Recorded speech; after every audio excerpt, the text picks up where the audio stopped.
بعض جگہوں پر عورتوں کے ساتھ بڑی زیادتی ہو رہی ہے، عورت کے ساتھ اس طرح سلوک ہو رہا ہے جیسے عورت کو پیر کی جوتی بنایا۔ جناب یہ اسلام ہے، یہ وہ لوگ ذرا سوچیں جو کہتے ہیں کہ اسلام میں عورتوں پر بڑی سختیاں ہیں۔ آج کل اس طرح کے جلسے ہو رہے ہیں، اس طرح کے سیمینار ہو رہے ہیں، اور معاذ اللہ عورتوں کو یہ ذہن دیا جا رہا ہے کہ نہیں جناب اسلام میں رہو گے تو تمہاری جو آزادی ہے وہ ختم ہو جائے گی۔ بتائیے یہ قرآن کیا بیان کر رہا ہے کہ عورتوں کے ساتھ اچھے طریقے سے رہنا۔ نبی پاک کی کئی حدیثیں ہیں، تم میں بہترین وہ ہے جو اپنے گھر والوں کے ساتھ بہترین ہے۔ پھر کیا فرمایا؟ سن لو میں تم سب سے زیادہ اپنے گھر والوں کے ساتھ بہترین ہوں۔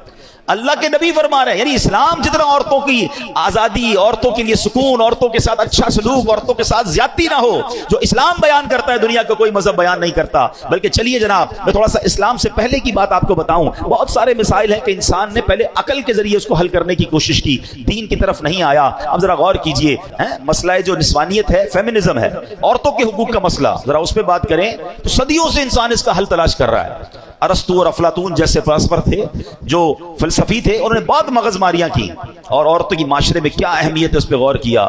کسی نے عورت کو سانپ کہا، کسی نے اسے شیطان کہا، کبھی اس بیچاری کو ظلم و ستم کا نشانہ بنایا گیا، کبھی بیچاری کی عزت کو تار تار کیا گیا۔